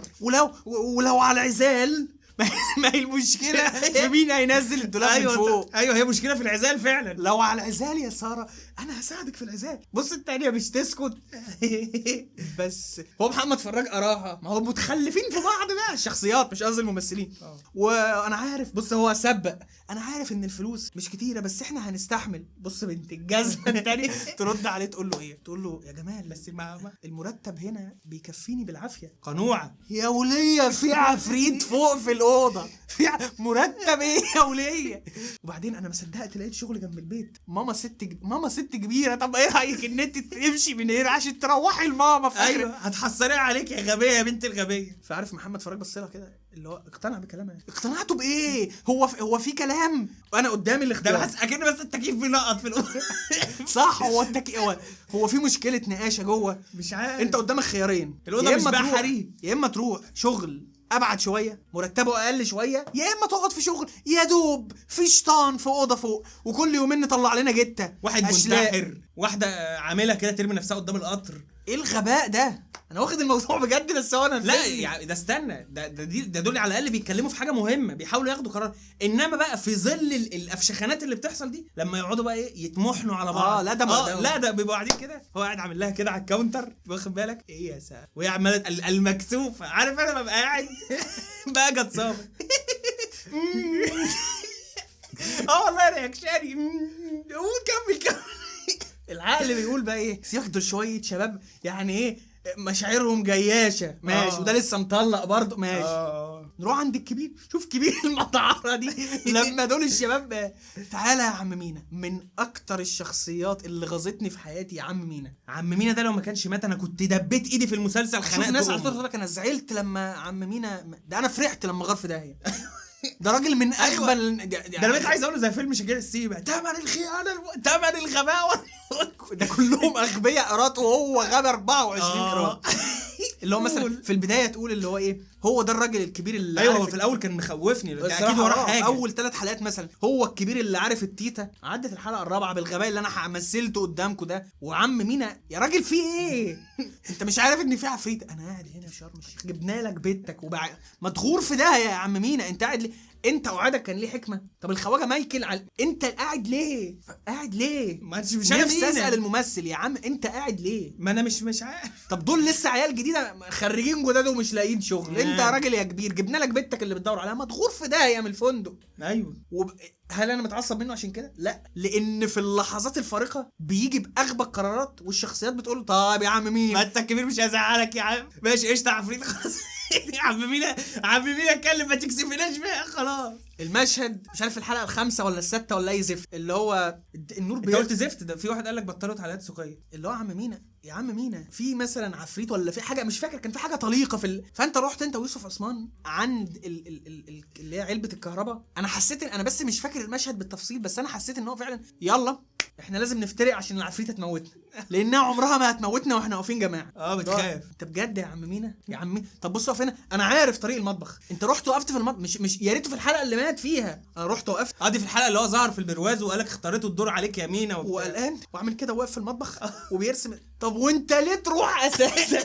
هي يعني العفريته مش عارف سكه المطبخ. انت مثلا يعني العفريته مصورجه في الدنيا. انت مفكرها نيميسيس في أيوة ريزيدنت والله. ايفل، هتخش أيوة. الاوضه مش هتدخل لو انت داخل، لا ودي بج في العاب الرعب، لو داخل على وحوش يهاجموك ترجع في الباب بيلف ظهره ويمشي. ايه يا عم مينا؟ يعني ايه العفريته مش عارفه سكه المطبخ، او تيجي يوه ده واقف في فصلان مش هبل رجلي وانا داخله جوه. فاكس مينا النهارده فصلان قوي بصراحه. ايه الغباء ده؟ لا ما هو بيسمع بقى في اللقطه في الحلقه الاخيره. راجعين لها، احنا لسه في الحلقه الرابعه. راجعين لها، احنا هنروح لها. بعد ما يعني تمسكت وقررت ان انا مش هتفرج على المسلسل بعد الحلقه المتخلفه الرابعه دي، يعني من قله عقلي بقى قرر اكمل. فالمسلسل بيقول لي انت كملت ما اتعصتش يعني؟ طب اهو حلقه علي الطيب ومريم الخش، اتنين متجوزين واحنا عايشين عادي، وراحوا قعدوا في غرفه 207. دايما هي المشهد المتخلف ده ايه؟ اول ما الريسبشنيست سواء جمال او ساره دول يعرفوا ان هي غرفه 207 وغرفه 207، طب ما ايه رايكم تعملوا حاجه؟ ما تقول له ما فيش، مش موجوده. لا بس يقول لك تقريبا الاوضه اختارته، فهو بيبقى مسلوب الاراده تماما يعني. ماشي، حتى اللي انت ده المسلسل هيتبرز على التبرير اللي انت بتقول عليه ده قدام. وبيقعدوا الاثنين في شهر العسل، ويا رب انا يعني انا وانا بحجز شهر العسل هبعد عن اي اوضه رقمها 207. فدخلوا وقاعدين حلوين، والدنيا يا لهوي. التلفزيون اللي في الاوضه، احنا بنتكلم المسلسل ده سنه حاجه وكام و40 باين ولا 50 مش حاجه كده، حاجه قديمه زمان وخلاص. فاللي يعني البروتوتايب بتاع التلفزيونات. فبتقوم قال لها بقى البسي عشان اخرجك. محمد طيب بيقول لمريم الخش محمد طيب مين؟ علي الطيب يا عم، هو راجل طيب. اتفضلي البسي وانا يعني ما هشغل التلفزيون اتفرج على حاجه وقبل ما انت تلبسي. بيفتح التلفزيون سنه 40 سنه 50 60 70 90، بيفتح التلفزيون يشوف مريم الخشت وما ابداش اي حاجه. هو تقريبا انت ضحك عليا، المسلسل ضحك عليا، بين لي ان علي الطيب مذهول ازاي مراتي ظاهره في التلفزيون في عصر اللا كاميرات. الحلقه بتمشي وتبدا المشاكل تدب بين الاثنين. ده بيشوف مراته بتحط له السم في المشروب جوه شاشه التلفزيون، وهي طب هو ماشي يقول لك اصل احنا في اوضه واحده في ترانزستور ولا لا شافته عند السكرتيره. انما هي تشوف جوزها بيخونها عند السكرتيره، مش خارج نطاق الفندق، خارج نطاق المحافظه دي كلها، لان هم من القاهره ولا من اي زفت. هم ده الفندق ده لونا بارك ده في مطروح. انتوا بتشكوا في بعض يعني، انتوا لبرها ما جاش على بالكم ان ده غريب جدا التلفزيون اللي احنا بنطلع فيه ده. او ننزل نسال الريسبشنست ايه يا جماعه احنا طالعين في التلفزيون اللي انتوا لا هو بيقول له يا جمال التلفزيون بايظ، اطلع شوفه يا اما تغيره. بايظ بيبين مراتي وبتسمني بس ما بيجيبش الماتشات مثلا. انتوا تحمير. انا بس برضه ده بيسالني سؤال، هي يعني العفريته مش عارفه سكه المطبخ حاجه مسكوا في بعض قدام الموظفين وبتاع. وهي بيقول لك ماسكالي سكينه، ماسكالك سكينه بتاعت الزبده اللي هي اساسا ما تقتلش فرخه، ما هي مدوره. ساره خدتها، بص الغباء ده انا يا لهوي. خدت مريم الخش، تعالي نستغبى على جنب. لا ده جوزك بيحبك برضه يا اخوينك ايه وده. وهو عم مينا بتاع زمان وجمال خدوا علي الطيب وبرضه بيقنعوه ان دي مراتك حبيبتك. انتوا ما هم قاعدين في اوضه 207. طب جرب والنبي كده، جرب تعادل في 203 وشوف هيحصل ايه. لو عايز تصلح ما بينهم قوي وقلبك عليهم ما تقول له انا شفتها في التلفزيون، عشان نيجي في اخر الحلقه محمد فراج يفتكر ايه ده، الاتنين اللي كانوا جايين سمنه على عسل دول هيموتوا بعض. صدق دول قاعدين في غرفه 207. ايه استنى التلفزيون يا انتوا مدينهم غرفه 207 كانوا جايين حلوين هيقطعوا بعض. ده مش دليل لحاجه. لا احنا لازم نعمل الريفيل في الاخر، واكتشفنا ان السبب في التلفزيون. خدنا التلفزيون رميناه بره. طب ما هي الاوضه هي اللي ملعونه. انتوا عارف اللي هو ايه، اسقس في احد مسرحيات مسرح مصر، انتوا ايه مساطيل يا جدعان ولا ايه؟ انتوا رافعين ايه مجانين ولا ايه؟ انتوا في ايه مالكم؟ بس ما تنكرش ان الحته بتاعت الجنود الالمان دي كانت حلوه. ما هي دي الحلقه اللي المسلسل بيعوضك. الحته بقى بتاعت نبيل عيسى ولما الحلقه دي هي احلى حلقه في المسلسل لان الغباء فيها قليل. دي احلى حلقه. وعجبني فكره اللي هو صحي لقى نفسه في الخندق. الناس اللي لعبت ديس ستراندنج طبعا عارفين ان المشهد ده لما سام اغمى عليه وراح بقى سمع كليفورد انجر عمال يكلمه وهو في الحرب العالميه. فهو مش عايز اقول ان المسلسل واخدها من اللعبه او الاثنين واخدينها من مصدر معين او دي ابداع المسلسل او هي موجوده في الروايه. والممثلين اجتهدوا قوي في الايطالي الصراحه. اجتهدوا بالذات نبيل عيسى واللي هو بتاع اللي معاه ده كان اسمه ايه، بيعمل لاسوتا باين ولا لاسوتا ولا لاسوستا اللي هو الشخص اللي دايما تحسه شمال كده، الراجل اللي هو جيجا شاد يعني. وكان في مجهود. وبرده اسمه ايه، منير مكرم، مراد عباس ابو الحسن برضو لا ده اقل لهم بالنسبه لي في الايطالي. كيباسا سينيور. فهي احلى حلقه ولانها احلى حلقه مش هدب بصوابعي اقطعها فيها، هي فيها مشاكل بس يعني مش زي اللي بعديها. دي الحلقه كانت كام؟ دي كانت الحلقه السابعه. هقول جمله على الحلقه السابعه واختم ماشي كلامي. الحلقه السابعه والثامنه اعتقد لو انا فاكر صح ان هي حلقات اسماء جلال. ممكن الثامنه والتاسعه. لا الثامنه والتاسعه. السابعه اللي هي بتاعت الصحفي ابن الصحفي ابو شناب ده. دي كانت عارف اللي هو ما دي قفله حلوه للمسلسل. دي بقى حتتي بقى ما تبوظهاليش. انا الحلقه دي تحسها وقعت من دماغي يمكن عشان قعدت بعديها اسبوع تقريبا. فانا هنط الحلقه دي. ظهرت اسماء جلال، يعني صوره الكليفج جابت الناس من على تويتر تتفرج. ده فجاه بعد الحلقه ترند كله افروديت بتاعت العصر الحديث. فدخلت اسماء جلال، احنا لا هم عارفين ولا احنا عارفين ان هي عفريته ولا اي حاجه، وبتقول لهم انا عايزه اوضه. فبصوا كده والله يا دي انا عايزه اوضه على البحر. لا ما عندناش يا فندم غير اوضه 207. ايوه صوت الصدمه. بتنام في اوضه 207 وما بيجرالهاش حاجه. تنزل بقى من الاوضه. أيوة. عشان بالاختصار تبقى هي الويدج اللي الاوضه يعني ايه الاسفين اللي اتدق ما بين ساره وجمال. ولا وساره بتغير، ده جمال بيخن مع التانية دي اللي اسمها فاتن عشان هي فاتن. ما يعني ما حدش فيكم خد باله ان فاتن دي نامت في اوضه 207 وما جرالهاش حاجه. هي ورفعت اسماعيل مش يمكن شيطانه مثلا؟ يعني انا على الدواق شفت اللي طالع واخد لنا مراته في شنطه مقطعها، واللي منتحره، واللي راميه نفسها من فوق وبلاوي، واللي غرقت، والبت العامله اللي رمت نفسها قدام القطر بلا هدف. دي من اللي ماتت ما حزناش عنها ربع ساعه. والدكتوره انتحرت. وفي دكتوره انتحرت في البانيو. وبيومي فؤاد مات عند الدكتوره اللي انتحرت. البت اللي هي الجرسونه اللي رمت نفسها قدام البتاع دي ما تفاعلناش معاها بنكله. ده من غلطات المسلسل، ما رجعنا لهاش اصلا، ما حدش زعل عليها، هي غلط في داهيه. انما ساره بنت امبارح اللي لسه جايه ما كملتش 4 شهور برضه ما زعلتش عليها. اللي هو ايه ساره ماتت؟ لا الصراحه في الحلقه الثانيه اللي هو كلهم قاعدين كده ومديحه عامله كده ودي عامله كده. طب والبت الجزمه اللي انتحرت دي؟ فلا انا كساره مش واخده بالي خالص ان قد تكون فاتن دي شيطانه. لا غيرانه وقفشانه عارف. ويوسف عثمان ومديحه اللي هو بيلقحوا عليهم. تعالوا بقى احنا ايه استني يا مديحه تعالى اما اوصلك. عارف شغل المحن ده؟ عفريت في شيطان. كسر البتاع. ابدا انا صوتي وجعني. انا يعني مش هبدا من ساعه ما انت وقفت. انا هروح الحلقه السابعه اللي هي فيها ابن بيومي فؤاد. وطبعا بيومي فؤاد تقريبا ما رضاش يحلق دقنه، فكل مشاهد بيومي فؤاد بتتفرد دلوقتي في 2022. فده بقى الصحفي وابنه. الصحفي ده كان عامل ضابط تقريبا، هو الوحيد المقتنع انه ذكي في مسلسل لعبه ابليس. بس الحلقه ده ابن بيومي فؤاد وجايب معالج وعارف حاجات عن وبعدين الحلقه بتوصل في اخر الحلقه الكلايماكس الاسرار، ولازم تدفع ثمن الحقيقه. الصحفي دفع دلوقتي، والمصور والمعالج الروحاني اللي شبه الراجل بتاع السجات اللي بيعمل كده. قفل مسلسلك في الحلقه الثامنه اروح افرجه لابويا يبقى زي الفل. مفيش اي منطق ان انت تكمل بعد كده. يعني حتى لو هتعمل كليف هانجر للموسم الثاني ده انسب وقت تكليف هانجرنا فيه عشان الحلقه الثامنه تبدا. الفنانه كنت اقول اسلام جلال، الفنانه اسماء جلال عامله فيها مونيكا بلوتشي الغلابه، داخله عادي وجايبه بس شويه قمصان نوم، عامله ديفيليه قمصان نوم في الحلقه السابعه والثامنه. ده فساتين ما قبل العصر الوهابي خلي بالك. كنا بخير حتى استعبطونا. وداخلين في حكايه جديده من حكايات الاوضه. طب الحكايه دي ليه مش قبل الحلقه السابعه؟ انتي كلايماكتيك اللي هو الاحداث عليت راحت في الداهيه. وشفت بقى بيحاولوا يعملوا الفيل الازرق. وحشه قوي. واللغه العربيه في داهيه. يا جماعه اتكلموا عربي عادل في ايه؟ انتوا جبتوا واحد يعني عيب عليكم اتكلمتوا ايطالي وابهرتوني باتقانكم اللغه الايطاليه، جت على العربي. كانوا يعني القاف بتفلت كده والمنصوب مرفوع ومضموم وحاله نيله يعني. والفنانه اسماء جلال طبعا موهبتها طاغيه، موهبتها في التمثيل ده عليها مواهب.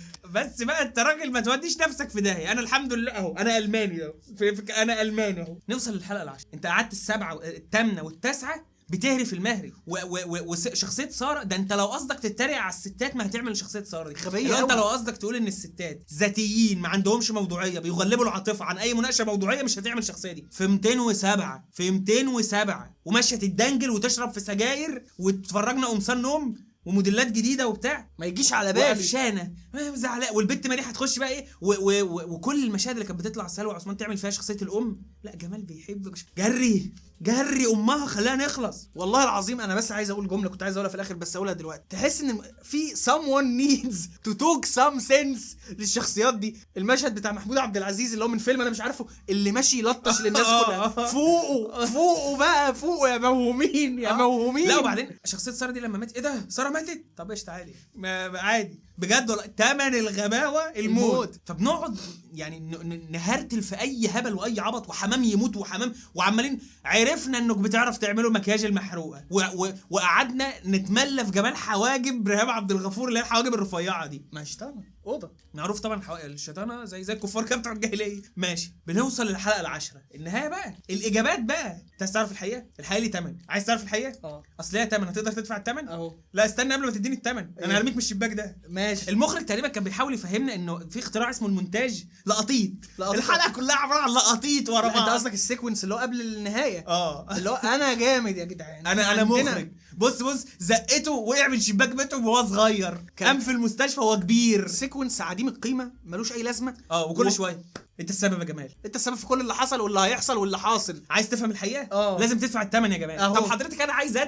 افهم. ما هو الغباء تجلى برضو. السيكونس اللي ملوش لازمه برضو ده السيكونس ده ايه؟ الفيل الازرق الجزء الاولاني قوي لما رفع البرشامه اول مره، انا كان عاجبني المشهد ده، بس انت عملته وبعدين عمال بقى ايه تاكد لي على المشكله. بص الغباء المسلسل قبليه. انت عايز تعرف ريهام عبد الغفور، عايز تعرف الحقيقه؟ لسه عايز تعرف الحقيقه؟ بس الحقيقه لها ثمن. لسه عايز تعرف الحقيقه؟ خلي بالك الحقيقه بقى ان انت ايه اللي هو انت السبب يا جمال. انت كان عندي شقه في اكتوبر هولع، عندي واحد صاحبي اسمه جمال هقطع مع اهله. ايه السبب؟ انا وجمال واقفين كتف في كتف عايزين نعرف. ايوه اديني اجابه. لا الاجابه هدفع ثمن الاجابه. مين مات؟ الرأس ونقعد ننتقل من العوالم. مين مات؟ وساره ماتت. ايه الثمن اللي يدفع اكتر من كده؟ نموت يوسف عثمان يعني عشان نفهم؟ قولي اجابه توحد ربنا. عارف المعلومه الوحيده اللي بتطلع فيها في اخر حلقه ايه؟ ان جمال بيطلع ابن الاوضه زي ابن الدايره كده. يرشح نفسه عن دايره الكوريدور، دايره الصاله، فطلع ابن الاوضه، ابن سعاد المحروقه. واحد ابن محروقه زي ده. عرفنا طول المسلسل. دي المعلومه. مشهد لقطه الحقيقه يا جمال. لازم تدفع يا جمال. عايز تعرف الحقيقه يا جمال ولا موتة عم مينا؟ لا عم مينا.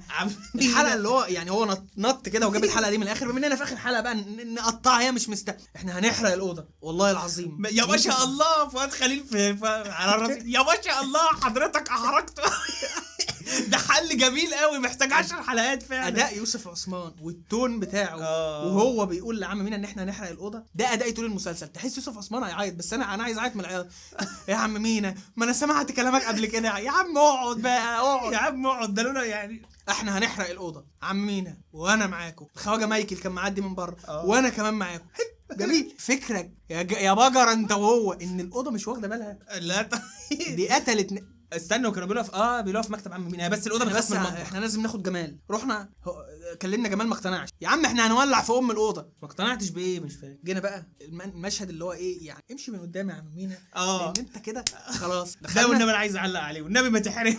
احنا عملنا اقول السيت اب وانت قول المشهد. اخلينا الفندق عشان هنولع في الاوضه. والواد السعودي اللي ما عملناش بيه حاجه ده اللي هو كان في جبل الجن وجه هنا. وجه جبل الجن ده كارته ولا ايه بتودي على مطروح؟ يا عم مينا انا كنت في جبل الجن وانا صغير وتلابورتيتد هنا وانا عايز اخد اللوحه دي. يا عم دي لوحه في اوضه شيطانيه. خدها يا حبيبي خدها شيطان ميتين بيتك. طب ما نحرقها ماشي. غار في ده هي الشخصيه الخليجيه اللي ملهاش لازمه، جايز يبقى ليها لازمه في الجزء الثاني. يلا بقى ساعه الحسم، ساعه الصفر.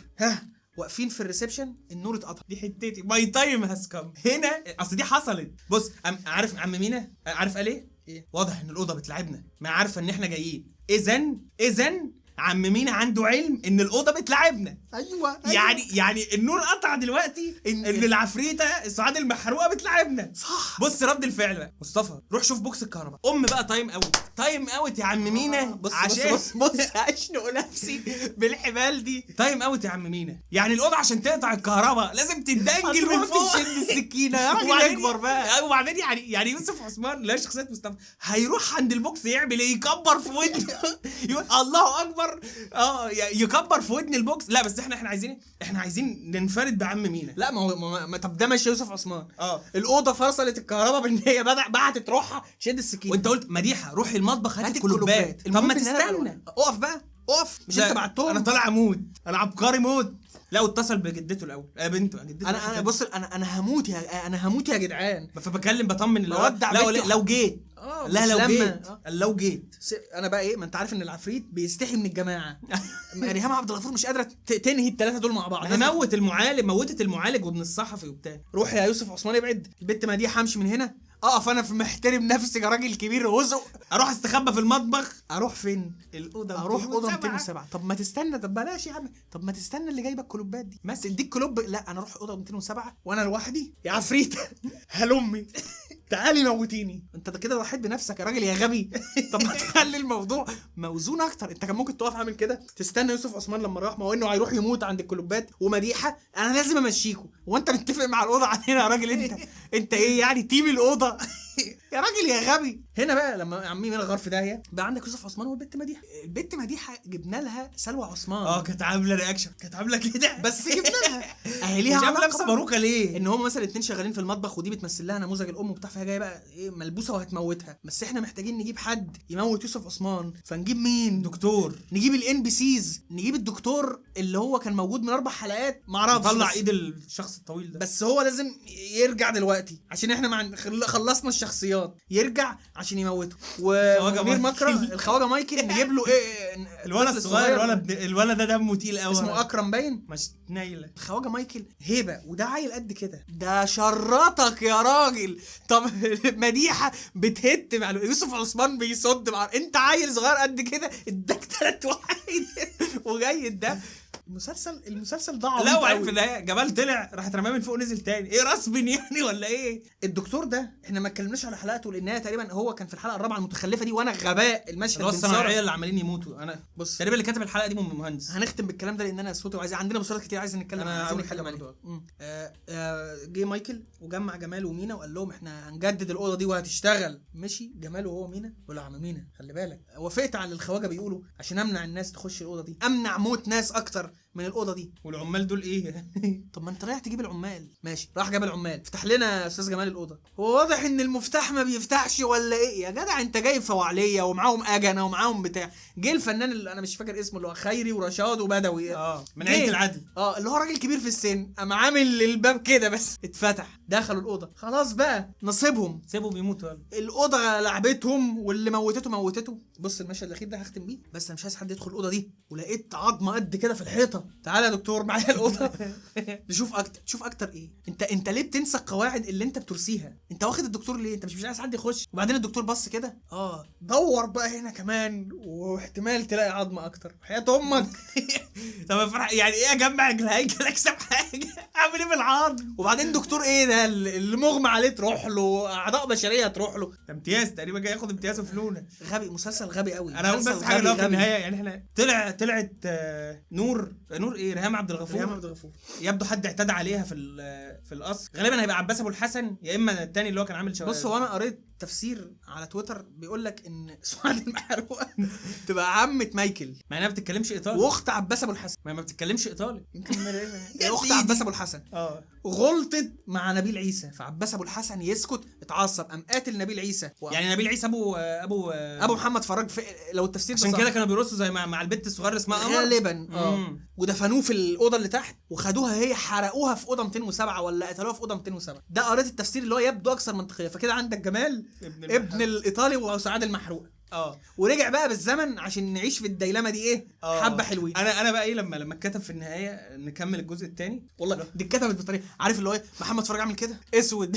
تحس انت بتقول يا ولاد لا المخرج نهايه الجزء الاول استنى. لا والله اللي هو طيب يا جمال بما انك انت طلعت بسرعه قوي بما انك انت السبب في اللي هيحصل اللي حصل واللي هيحصل، طب قشطه مع نفسك بقى كمل دنيتك انا مش مهتم. والمخرج تعال انا يعني انت يا بص لما تقول هنكمل الجزء الثاني ده معناه ان الوقت ما كفاش. انت بقالك 3 حلقات بتقول لا شيء ما كفاش. ايه ما كانت قفل الحلقه الثامنه. المسلسل ده متخيل المسلسل ده مقام 4 حلقات حلو. ما تفتحش بقك كتير معايا. 5 حلقات يلا. انا اسف ان انا خليتك تشوف. يا راجل بيطلع طبعا اللي هو ماتت ريهام عبد الغفور ماتت بس حملت الفجره من الولا ريكاردو باين ولا اسمه ايه يعني جمال ابن سفاح. ما علينا بقى يا عم هنخش في نوان دي قبل ما هو ده قبل الوهابي. ما قبل الفكر الوهابي. اوكي هو هنعمل ايه في الولا ده؟ انت جالك قلب ما انت موتت 2 ما تحرق الثالث يا راجل مكبر بقى. لا هنعمل فيه ايه؟ جه احمد خالد صالح من اكتر الناس اللي انا بقيت ما بحبش اشوفهم وهو بيمثلوا لانه بيمثل نفسه تقريبا. انا هاخده وهتبناه. خده معاه دمنهور هو ومراته وبقى ده ابننا. كبر الولا بقى عنده 7 سنين. وصل لاحمد خالد صالح ان الاوضه رجعت تنتقم سعاد المحروقه فخوفه مشبحه. خوفه اتحول لكره للولد. طب ما ترجعه لها، يعني الاوضه غضبانه تقتل ابنها، انت عبيط، ما هتيجي تلعب في وشك البخ، ما ترجع لها ابنها وخلاص. لا نرميه من فوق بقى. انت مفكر يعني ان هي يعني هي ماسكه اللي في الاوتيل كلهم عماله تشقلطهم، انت لما تعرف ان انت قتلت ابنها هتسيبك؟ طب ما موتت بيومي فؤاد عن بعد. طب وبعدين الولد ما ماتش، فاق وكبر واتخرج واتجوز وخان وطلق، وهي ما جاتش جنب امك، انت كارهه ليه؟ مش عارف. مسلسل وحش قوي. تعالى بمناسبه الوحاشه، وانا هسيبك اضربني، بص ايه في الحته دي، اضربني كده. هو انا هسيبك؟ تصدق ان انا ما شفتش افاتار الاولاني لحد دلوقتي؟ ولا انا ما اتفرجش انا قوي يعني، مش مشاهد جيد، وسبحان الله لما بطلتش بحاجات بتبقى حاجات تكفرني. نقل عام، غرفه 207 ومن قبلهم البحث عن علا، الناس اللي لسه بتعمل لي منشن لحد دلوقتي على تويتر فيه. افاتار، تبدا انت ولا ابدا انا؟ لا انا لسه هقول ايه بص يعني برضو ده هحطه زي بابلون ده رسائل للمصممين المصريين، يا جماعه انتوا مش لوحدكم، لست وحدك ايها المصمم المصري. فلوتنج هيدز هبله في كونتينر قد كده وهادر مساحات وراه، مع ان السين بتاع الفيلم ده على قد ما فهمت ان هو الميه، والميه واخده حقها حلوه قوي، واخده اكتر من تلت البوستر. لا هو التلت بالظبط. طب ليه لازمه المساحه دي؟ ما تعرفش اللي باصص يمين واللي باصص شمال. هي لقينا صوره واحده اللي هي بتاعت الست الزرقاء اللي فوق دي، هي اللي فيها الاضاءه مظبوطه شويه، حاول يحاكيها على باقي الصور شيخت منه جامد. والبت اللي تحت دي بص لونها كده مخضر من من الناس اللي شافت الفيلم، هل هي هم كلهم مزرقين تريكي هي اللي هي التريكي واز اللي فيهم، ولا ده من حب يعمل الاضاءه طالعه من تحتيها، فايه الاصفر على الازرق شبط معاك الصيان المقرف ده، فعندك كده اضاءه في المزابل، هادر مساحات، فلوتنج هيدز، يعني ايه دايسين على بعض ما تفهمش ليه بلا اي هدف. طب ما توسع على نفسك. فعلا انت حط ده كده جنب انشارتد في المونتاج هتشوف السيميلاريتيز. يعني انشارتد اللي كنا بنقول عليه الترتيب وحش منطقي عن ده.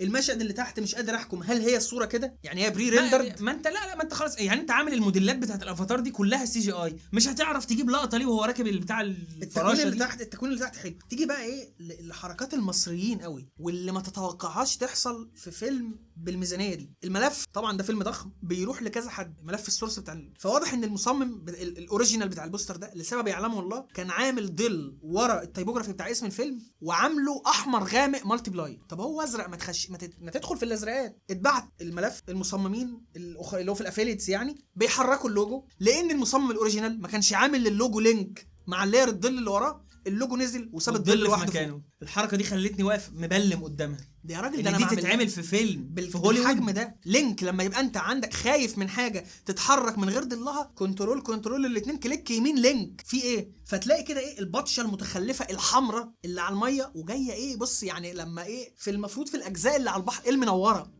فيعني دي حركه، يعني البوسترات المصريه ما تقعش في مثل هذا اللو. فده بوستر يعني مش بحجم الفيلم، وحش وفي مشاكل كتير جدا. فيلم كبير يعني في تفكير واضح ان اهدار الفرص دخل عند الامريكان اهو. ايوه ادي يابا فلوتنج هيدز، واحد يمين وواحد شمال وحاجه تحت، اقلب وتنفيذ يقرف حاجه نيله. ده بوستر مقرف الحقيقه، بوستر مقرف وما يجيش ربع حجم الفيلم. طب نشوف ده مش عارف ياباني ولا صيني ولا ايه. هو ده نسخه اسيويه ايا كان يعني نفس الفلوتنج هيدز. طب برضه عايز اقول حاجه، الاسودات اللي في الجبال داخله رماديه، انما الاسودات اللي في الصور فوق فقعه، فده عامل انفصال بينهم. تحسه درافت مخلص. والمشهد اللي تحت اتعملت 200,000 مره، احنا عملناها مثلا في اخر ديك في مصر، وفي الاخر ديك في مصر اللي هو سيكشن في الميه، قاطع في الميه، وتحس ان منظور الجبل مش ماشي معاه عادي، مش عبقري. وتحس في مشكله في الكتل، الكتابه الياباني دي متشفته واليمين ما بيردش عليه حاجه بره، والصور كلها رايحه كده، فيعني معدي. التاني يتفوق بس عليه في حاجه، الكونتراست بس، البرتقاني مع الازرق. ايه تاني ده بص، ده مش عارف، ده مش مخليني منبهر ليه؟ لان انت عندك مقدره تعمل الفيلم كله سي جي اي، مش هتعرف تعمل المشهد ده وتعمل له كروب وخلاص، فلو ما فيهوش اي ابداع تصميمي. بس شكل، بس هو شكل مبهر وخلاص، فمش هتكلم انه لا. وبعدين بقى ده بتاع اي ماكس، فلازم يديك شحنه سي جي اي في وشك، وبرده الظل ورا الكتابه وحش جدا. انا بقول لك هو السورس بيعدي على بص يعني دروب شادو معمول احمر خفيف، يعني احمر مش غامق، فلما بتعمل له مالتي بلاي بتحس ان انت ايه الصوره مجربه، حاجه نتنه كده، حركات مبتدئين دي اهو. ده يعني حلو، ده لطيف، يفتقر برضو للكونتراست اللي هو من الحاجات المميزه للبوستر الاولاني. ما كانش فيه اي داعي للسكشن اللي هو قطعه ده، دي حته فزلكه زياده، انت كملها ميه عادي ما فيش اي حاجه، بس اقول لك اعملها منها هتمشي ايه تغميق عشان الكتابه. فده بوستر معدي يعني ما فيهوش حاجه. طيب وده لعبه قوي، ده غلاف لعبه قوي يعني، ده هورايزون مثلا. ومركز قوي على العالم. انا مش تركيزي الشخص ده اللي هو الافاتار انتوا عارفينه، انا تركيزي على العالم. هو الكومبوزيشن مصروف عليه صرف، الراجل يعني ما شاء الله على التنفيذ عسل في الخلفيه. بس انا مش مع فكره ان هو يبقى غاطس واقع في الكادر. كان ممكن يحركوا شويه واشوفه عادي. يا عم ما تحركوش لوحده، ارفع لي التكوين انت ليه فرحان بالسماء؟ هو طبعا لازم انت تبقى في الاصل بيقولوا ان انت تبقى وازنها تلت للسماء تلت للافق والاوبجكتات وتلت للميه، بس خلص بقى يعني انت ملتزم قوي اطلع فوق كده الموضوع كان يبقى احسن. ولكنه شكله لطيف والصوره حلوه ويمشي غلاف لعبه قوي يعني. فيما عدا ذلك فنقدر نقول ان الكي ارت المين كي ارت النسخه اللي انا شفتها في السينمات رديء من ارض ما يكون يعني لا يرتقي لمسلسل مصري في رمضان. طيب على السخان سبايدر مان اكروس ذا سبايدر فيرس. استنى بقى عشان ايه الذل ده. خليك انت عوج وانا عدله. هو بوستر بياع لسببين. الظهور الطاغي للعنكبوت فوق، العنكبوت الاحمر بالنسبه لك انت تحت، واخد بالك، فيعرفك ده فيلم سبايدر مان لو انت ما خدتش بالك. وكمل السبايدر مانات اللي كل واحد بالستايل بتاعه. جوين موجوده هنا، وطبعا اساميهم انا نسيتها، وسكارلت سبايدر ومش عارف ايه. فهو من نوعيه البوسترات اللي هو بياع وفي نفس الوقت كل مره تبص فيه تشوف حاجه جديده. دي حركه ذكيه جدا، انا شايفه ناجح. ناجح بغض النظر احنا ممكن نكون انا فكره القلب دي اخذتها على واكاندا فور ايفر. وخدت بالي من حاجه، البوستر في الاورينتيشن الاصلي بتاعه هو مقلوب، اللوجو اللي فوق معدول. ايوه بالظبط، ما هو بقول لك الظهور واضح للعنكبوت. ودي اصلا شخصيه يعني سي جي اي يعني شخصيه انيميتد ما حدش مرتبط قوي بشكلها، ما هو طفل من ذوي البشره السمراء، هو مايلز موراليس وخلاص. فلا حلو البوستر ده حلو. واخد بالك ان المباني معموله نيجاتيف سبيس. خدت بالي بس مش عارف، انا ما اتفرجش على الفيلم الاولاني فمش لا ما سيبك، انا مش بحنك حاجه لها علاقه بالفيلم، بس النيجاتيف سبيس مديك مساحه حلوه للكتابه ومخلي التركيز على فوق. طبعا اكيد هيظهر له حاجات تانية هتبقى احلى طبعا وفيها حركه اكتر، فمتشوق اشوفها والله. فكره بقى السبايدرات الكتار دول قوي حابب اشوفها.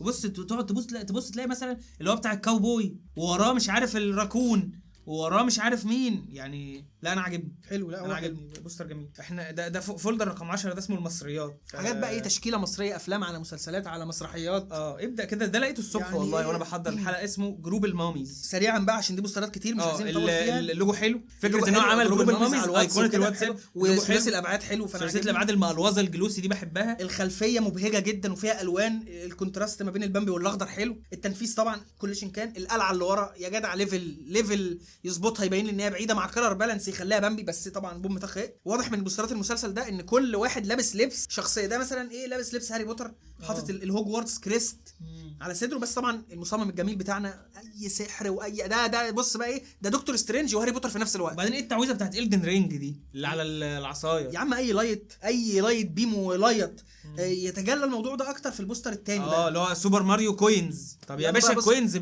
نفس الصوره كده نكررها 3 مرات في الخلفيه ومره يا راجل ماريو معروف باللي هي البلوكات.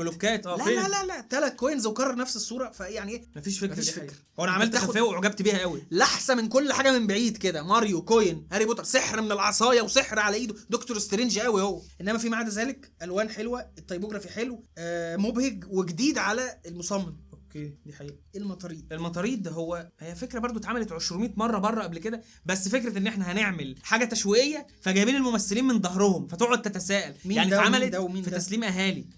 ومش فاكر اتعملت في ايه تاني شفتها عندنا في مصر كان بظهرهم كده تقريبا. كان ده جديد في مسلسل اسمه 2 الايجار باين بتاع اتنين الايجار برضو 2 من ظهرهم كده. فكره تخليك يعني ايه يا ترى مين. التايبوجرافي ده وحش قوي. انت عامل ستروك ليه؟ ستروك ابيض ليه؟ ما هي الكتابه واضحه ما انت عامل لك ستروك اسود اصفر. لما عمل لها ستروك ابيض بقت عامله شبه الاستيكر. وحشه. اللي بعده ده تقريبا مسرحيه اسمها جامعه المشاغبين. يحسب له حاجه ان احنا بنكسل الكاميرا في مستوى رؤيه مناسب وصور وقلب. هنا خدها من هاي انجل. ده مش كتير بيتعمل حاجه ومش سهل برضو ان هو بيتعمل. بحس ان المصورين بيكسلوا او الموضوع ده ما بيروحش. انا بحب ونفسي اعمل حاجه فيها الهاي انجل ده. ربنا يوفقك يا اخويا. فانا عاجبني جامعه المشاغبين. طب هم لابسين بدل ليه؟ انا حاسس ان هي شركه. صح. ماذا لو كانوا لابسين لبس جامعه؟ الخلفيه اللي هي مليانه ورق ودي برضو شركه قوي مش جامعه. انا حاسس ان دي شركه. انا شايف ان هو ده سيراميك عادي فوق. لا ورق فين يا عم؟ سيراميك. انا بتكلم اللي تحتيهم الاقلمه والحاجات دي. مش شايف ان هي يعني على اساس يعني اما اشوف شيماء سيف اقول ده لبس المدارس اللي هو الداخلي الاجنبي. شكلهم شركات. وده عنبه بقى يمثل. ده مين عنبه ده؟ واحد بيغني. فيحسب ما فيش اي حاجه مميزه بس يحسب له الهاي انجل. حلو الهاي انجل. طب بمناسبه المسرحيات في مسرحيه اسمها انستونا. بسمع ان هي عامله. انا شفت البيلبورد بتاعها وانا رايح القاهره في الحلقه بتاعت مع استاذ محمود مهدي، حلقه دور 16 ابو اسماعيل. طبعا اكيد الناس بتتساءل ليه ادائي كان كنت تعبان قوي والله، وهايب الموقف، وانا متعود يعني في حد ورا الكاميرا هنا، ما في حيطه ورا الكاميرا، لا في حيطه، فبنتكلم براحتنا. ورا الكاميرا كان في 3 تنفار منهم يوسف لويندي، انا بقيت اسميه مستر توني ستارك. فاللي هو انا هايب الموقف جدا وتعبان بدنيا، اللي هو مش قادر وجاي من اسكندريه، فيعني كنت هادي شويه في الحلقه على عكس طبيعتي يعني. فشفته في البيلبورد وقلت نحطه معانا في الحلقه لما نعملها. انا ما عنديش مشكله مع التايبوجرافي. انستونا عارف اللي هو ايه، اكنه عامل كده انستونا بيرحب بالناس. يا ما هتقول ايه، مش لطيف، ما ادي الغرض، ودي مسرحيه في الاول في الاخر. هتعمل برضو يعني الريم لايت بالانر جلو. الريم لايت معمول بالانر، لا خلصت دي من زمان، ده 2012 باين. الاستسهال مش للدرجات دي، في مليون تكنيك تعمل بيه الريم لايت اللي هي او الهايلايتس، وانت مش محتاج الهايلايتس بهذا الكم، مش لازم. وبعدين هي الهايلايتس اللي تحت بطها هي مطفيه ليه، هو في ضوء غامق. يا ما بقول لك هو انر جلو بيعتبر الريندر ده كله حاجه ثنائيه لو قاعد ما فيهاش ضريس. غامق مش اضاءه. الريم لايت ملوش اي لازمه، ومبين مشاكل القص اللي في صوره دنيا سمير غانم. فيما عدا ذلك معدي يعني. والبوستر الثاني اللي هو في البيلبورد ده معدي، نفس فكره سيدة الجميله، فهو بيقدم المنتج ده. ماشي مفيش مشكله يعني. انت بمناسبه سيدة الجميله ده، انت شفت بقى في طيار دلوقتي اللي هو طيار تجديد المسرح، وفي محافظين بجد والله اللي هو قال لك ازاي سيدة الجميله يعملها احمد السقا وريم مصطفى، انتوا بتعبسوا بتراثنا. كان الناس يقول لك استغفر الله العظيم ما يعملها، ما تعالى وانا وانت نعمل مسرحيه سيدة الجميله، ايه المشكله يعني؟ غلطنا في البخاري يا خي. لا ده انت لو غلطت في البخاري كان زمانك على التلفزيون دلوقتي، كان زمانك مفكر اسلامي يا ولا. الونش والله يحسب لمحمد رجب يعني المثابره، فيلم ما يجيش، مسلسل ما يتفرجش عليه، مسلسل. معلش انا يعني فين دعايه الفيلم ده انا شفت فيديوهات. ده مسلسل اولا. طب فين دعايه المسلسل ده؟ لان انا شفت فيديوهات لمحمد رجب وهو بيجرب بدل عند الفاشن ديزاينر بتاعه اكتر ما شفت دعايه المسلسل. البوستر ده انا واخده بس مثال لحاجه واحده. البوم طخ تكوين، بص واحد يمين واحد شمال، امسح من تحت، عايزين نعمل كونتراست زي عمهم، احمر هنا ازرق هنا، الريم لايت على الافيان كده وشغال. يعني انت لو لو انت عجبك الريم لايت في بوستر اخر واحد، اخر واحد هنا الريم لايت عارف اللي هو ايه، واخد واحد كابو بحري وشارخ. الريم لايت وحش جدا. بص كتف محمد رجب، يا لهوي على الكارثيه. هو كتف محمد رجب على ضرب في كل الدنيا. وايه النسب ده يعني؟ مثلا اللي هو ايه، ما انت اسمه مش ما انا مش فنان الجميل محترم. بس ما انت بص طفل صغير للافيش طالع عامل كده واقف عند كرشي مريان حسن، وعهد الله وشبكه العشرة الكرام دول، وحق من جمعنا من غير ميعاد. لو جبت اللي عامل البوستر ده قلت له انت قصدك ايه، ما هيعرف يرد. انت قصدك ايه بالخلفيه؟ ما اعرفش. هم قالوا لي ونش وخلاص. ناس لابسه بدل يا عم، او ناس لابسه بدل، واحد يمين وواحد شمال، كبير صغير احمر يا راجل. لا ده المسلسل اسمه مشوار الونش. طب انا هفهم مثلا ونش، تحس ان مشوار عامله كده. انا هنت نفسي في الفيديو ده جامد. لا وضيعت سمتك. وبص بطشه الاضاءه الحمراء اللي هو اهو. امال هجيب مصدر اضاءه منين؟ افكر وانا هفكر. اما تعمل اضاءه بنعمل درجه خفيفه من اللون، وبنعملها كلر دوج او لينير دوج ونقلله بس. انما ايه ده؟ لا ده صبغه حمراء مش اضاءه حمراء. ما بص على كتفه عامله ازاي، اقلب. لا كارثي. والمسح كارثي، مسح مستفز وتكوين مستفز، بيفكرني بالديزل، بل الديزل كان مظبوط عن ده. الضحك الباكي، انت عيط وانا اضحك، انا اضحك وانت تعيط، ولا محمد الغيطي يطلع يشتمنا. يا روح امك، حط لسانك في بقك يا روح امك. مسلسل من عارف المسلسل الضحك الباكي ده يخلي غرفه 207 يبان ايه مثلا. عايز من الافلام اللي العيال بتوع الافلامجيه دول بيتعاركوا عليها كتير، شوشانك ريديمشن، ايرش مان. البوستر ده مش منتهي، هي جمله واحده اتقال عليه. ده اول درافت، لا في ليفلز، لا في تقفيل حلو، لا في اي حاجه. فده درافت الاول بس حلو قوي، اطبع هو. فده محتاج شغل كتير عشان تقول عليه بوستر خلصان. مش هكلمك بقى على مشاكل المنظور اللي في الخلفيه ولا الحاجات التانيه، مفيش وقت ومالوش داعي. البوستر ده عايز ايه؟ لا انا ممكن اقول حاجه على ده. انا ممكن اقول حاجه على ده وهي بجد والله يعني ازمه. طب انا عايز بس ايه يعني ايه، هم المسلسل ده كلهم لابسين في حيطه، بس انا عايز اشيل حاجه من على المصمم اللي عامل الافيش ده. الماتيريال يقرف الكلب، ما تفهمش مصورينه بتليفون ايه ده لو شاومي يطلع صوره انضف من دي. وجاء الايديت عشان ينيل الدنيا اكتر. فانا شايف خرام مسام عمرو عبد الجليل بتشكني في وشي. وطبعا ما بنعرفش نعمل ريلايت كلنا كمصريين يعني، او كبشر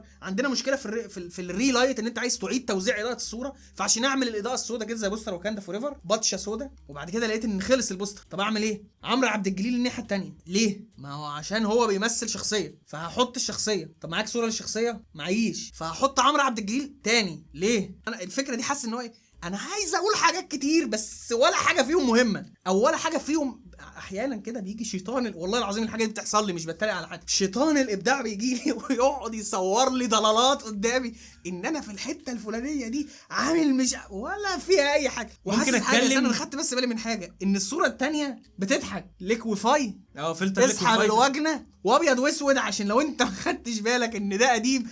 يا عم التاني لابس طربوش، يا عم ما هو لابس ما طربوش. الاثنين لابسين طرابيش صحيح. عارف هختم بقى، عارف انا كنت احب ده يتعمل ايه؟ واسود صوره سودا. هقول ماشي انت مفيش ماتيريال وقمت عشان الكوفاي فيك قوي، نص كده لعمرو عبد الجليل بيضحك، ونص الناحيه التانية نص بيضحك والتاني زعلان، وبينهم حط مسرح انما على سواد، بوستر سواد. طيب ممكن اتكلم؟ اتفضل. للاسف الافيش ضعيف، للاسف الافيش ضعيف، بيفتقر اول حاجه الفكره، واللي هو يعني هي فين الفكره اللي هو قال يعني نجيب الريحاني ورا ده تتر امام الدعاء. والله لا، صوره الشعراوي وحسن يوسف ده تتر، يعني الفكره اساسا مهروسه من ايام امام الدعاء، ما لقيناش صوره لنجيب الريحاني. عارف ده انديكيشن لايه؟ باظت الفكره ما تعملهاش، فقام جاي مكرر صوره عمرو عبد الجليل وحاططها ورا. وبغض النظر ان هو ضحكوا بالليك وفايده حركه وحشه جدا وفيك جدا. انا نفسي اعرف مين الناس اللي مستوى ذكائها منخفض واول ما بصوا كده ايه ده نجيب الريحاني ده لا ولا يا ايه؟ اخويا مش نجيب الريحاني، يعني من اول نظره عمرو عبد الجليل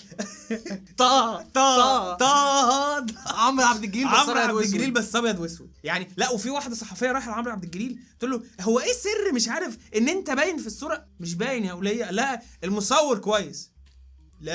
لا مش كويس ولا زي مصور ايه بس؟ هو قال المصور ده راجل هو عمرو عبد الجليل المسلسل اثر عليك، مصور ايه بس؟ فاللي هو الفكره غير ان هي ضعيفه، انا مش شايفها فكره بصراحه، انا شايفها ضلالات فكره، لا وهم فكره والله بيجي لي كتير، انا لحد دلوقتي بيجي لي. فهي بتفتقر الفكره، بيفتقر جماليات التصميم، البوستر شكله وحش، يفتقر مهارات التنفيذ، الايديت ده بيديني ايحاء ان اللي عمله ما يفهمش يعني ايه ريتاتش، زي ما انت بتقول تكستشر الجلد كلاريتي عاليه حر جدا، ما اعرفش. ما احنا هو لافين المروحه على الكاميرا. حلوه كده، احنا نغيب عن الناس 4 شهور نيجي نعمل فيديو ملعبك بوسترات على كلام محدش يفهم منه اي حاجه. أيوة. محدش يجي يكمله للاخر وينزلوا يشتمونا في الاخر. هو ده الابلود التمام. هو دي صناعه المحتوى ال100 يعني. اقفل ناخد الصوره بالمره، نعملها كده ولا عملنا كده؟ سلمنا المره اللي فاتت نسلم، ما احنا ما نعملها كده، نعمل البوز اللي هو كده كل واحد في. ما انا مش باين انا اعمل كده وانا اعمل كده وانا استنى اعمل. انت بص هنا بقى وانا بص هنا، ما تش قوي كده يعني سيمي بروفايل. تعال ناخد اللي بالعكس بالمره. لا بس انا كده انا ضايع، نسلم احتياطي. استنى بس اظبطك. ايوه اضحك ابتسامه. طب ايه، ما عملناش ختمه؟ افتكرت افتح النت بقى واقعد. لا عادي، ما عملناش ختمه. نختم. انزل اعمل برضو الافيه بتاع الحلقه اللي فاتت، ننزلها كده. تليفوني وقع كده مع بعض زي الحلقه اللي فاتت، ننزلها زي باب المحل. لا بلفه بقى بلفه كده يلا مع السلامه.